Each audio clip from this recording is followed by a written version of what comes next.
Okay, in the last video we have discussed some of the four-link planar mechanisms. The mechanisms like what if all the revolute pair in the kinematic chain is all the kinematic pairs all the kinematic pairs are revolute pairs, and also we have discussed the inversion of these things, and then we have discussed what if all the kinematic pairs are revolute pairs except one, which is a prismatic. Okay, and we have observed that slider crank mechanism and some other mechanisms under this category. Okay, and then we have also discussed RRPP. We have replaced one more revolute pair into a prismatic pair. Okay, and what we are going to see today is we will see the same mechanisms with some more details. Okay, so right, so this is so this kind of kinematic chain can also be denoted as RRRR mechanism. Okay, or kinematic chain. Okay, so in this one, if we fix any of the link, then we will get a mechanism. Okay, and at first it seems like there isn't much going on if we fix any of this. I mean, there isn't much change if we fix either this one or anything else. Okay, as a matter of fact, there is a difference. Okay, and we will observe that. So depends on the geometry. If we fix one of the link, what we will obtain is one link will have a complete rotation where another link will have an oscillation. Okay, so such a mechanism is known as crank rocker mechanism. So the crank is to represent this motion and rocker is to represent this motion. Okay, and if we fix something else, then we will get double crank mechanism. Okay, where say this is my input link. Okay, so this is my input link and this is my output link, and both will have a complete rotation. And if you see here, it's known as double rocker mechanism because both the input link and output link will have a rocking behavior. Okay, so that's what we will obtain if we change the fixed link. Okay, so that's about that's about this RRRR. And what about RRRP? So here we have replaced revolute pair with a prismatic pair, and this is also one type of representation to represent the prismatic pair. So this is RRRP, and we have discussed this one as well, and anyway we'll discuss it once again. And yeah, this is RRRP, and depends on which link I fix, I will get either this one or these things. Okay, so if I fix the first one, I will get a slider crank mechanism, which is also known as direct acting engine mechanism. Okay, and if we fix the second link, then I will get a quick return mechanism. Okay, and if I fix the third, then oscillating cylinder engine mechanism, which we have discussed earlier. And as I mentioned, if we fix the fourth, we will get hand pump mechanism. Okay, so those are the inversions for RRRP mechanism, and this is RRPP. So here we have replaced this revolute pair into a prismatic pair. Okay, therefore it is called RRPP.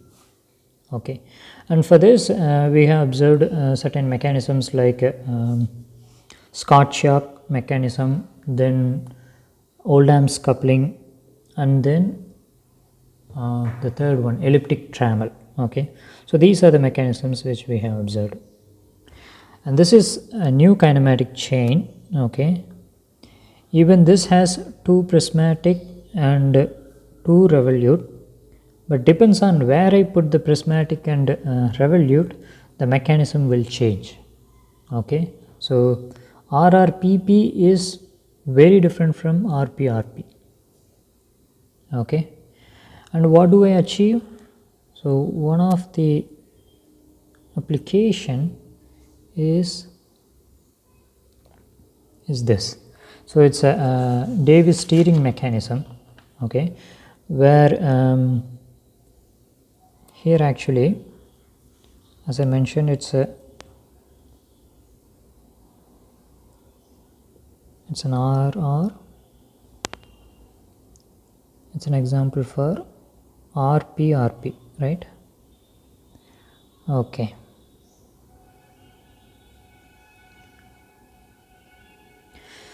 Say our fixed link, this one is link 1, this is also link 1.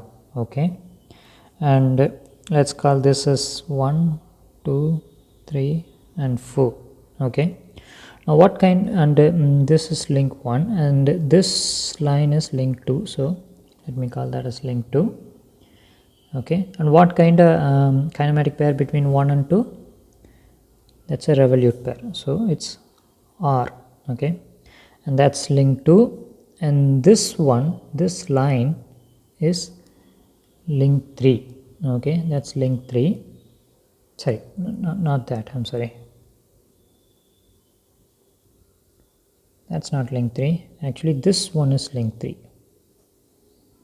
Okay, this slider which is sliding on the second link, that's link 3.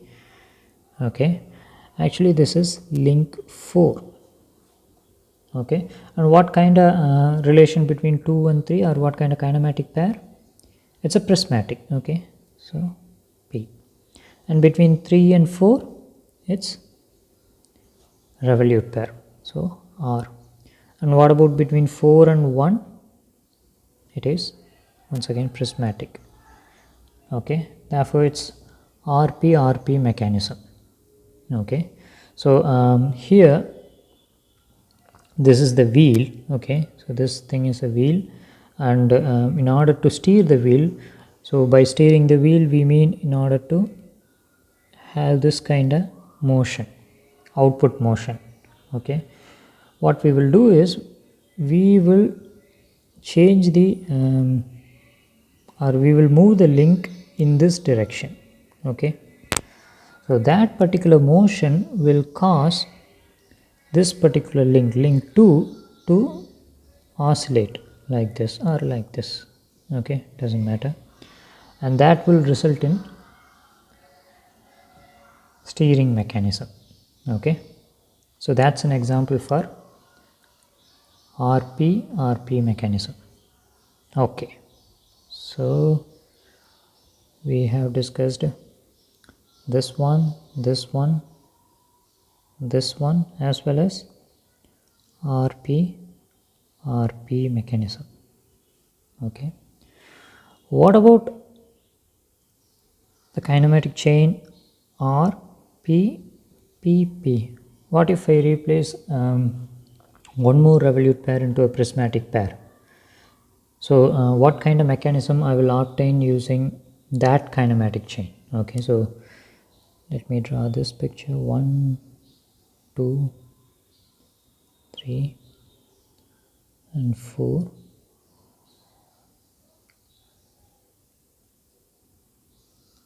And this is revolute pair, prismatic, prismatic and prismatic. Okay, first let's see how the kinematic diagram of this, what is the kinematic diagram of this kinematic chain. Okay, that's a revolute pair, and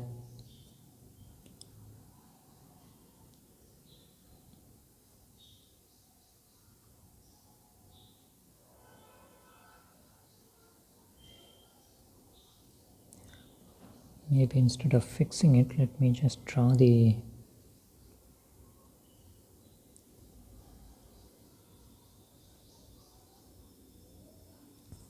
okay, so that's link 1 and that's link 2. 1 and 2 are connected using revolute pair, and then this is 3 and this is 4. Okay, fine. So one important thing for getting a mechanism is the kinematic chain should have a relative motion between one link to another link. Okay, first let's see whether such a relative motion is possible. Okay, so if you see the motion of link 3 with respect to link 2 should be a straight line motion. Okay, between 2 and 3 it should be a straight line motion. Okay, and what about between 3 and 4? That should also be a straight line motion. Okay, what about 4 and 1? That should also be a straight line motion because it's a prismatic pair. Okay, so if that is the case, what is the relative motion between 2 and 4? That should also be straight line motion, isn't it? So that will give 2 and 4 to be a straight line motion. Okay, and from this, if 2 and 4 are having straight line motion, the relation, and 4 and 1 having a relatively straight line motion, then what is the relation between 2 and 4? That should be a straight line motion, right? Sorry, not 2 and 4, 2 and 1. 2 and 1 should have a straight line motion. Okay, if we observe in this direction, okay, from 2 to 3 and 3 to 4 and 4 to 1. But at the same time, if you see in this way, what should be the relation, relative motion between 2 and 1? It's not a straight line motion, it's a rotary motion, right, between 2 and 1.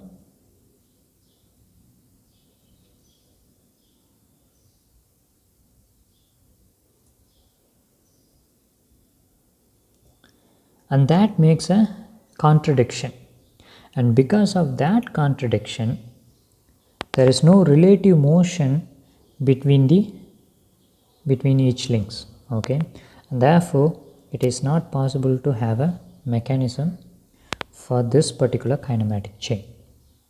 Okay, and one more interesting thing is, but we can have a kinematic chain if we have, we can have a mechanism if we have a kinematic chain which is just PPP, just with three link mechanism. Okay, from the kinematic diagram, how does it look? Say this is link 1 and that's link 2.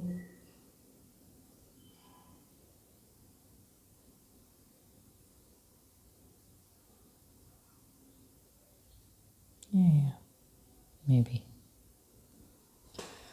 So link 1, link 2, link 3.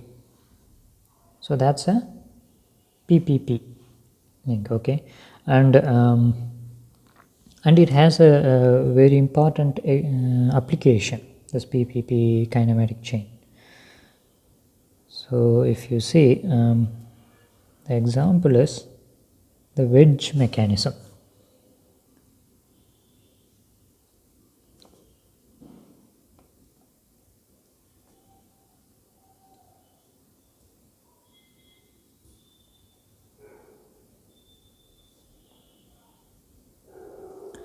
So say this is ground, okay, which we can treat that as link 1, and this is link 2, and this is link 3. Okay, so if I move this link 2, okay, the link 3 will move upward. Okay, and between 1 and 2 it's a sliding pair or prismatic pair. 2 and 3 once again prismatic pair. 3 and 1 it's a prismatic pair. Okay, so it's a PPP kinematic chain, and we have fixed link 1, so that's a mechanism. And if I just give a motion of link 2 in this direction, I will get a motion of link 3 in this direction.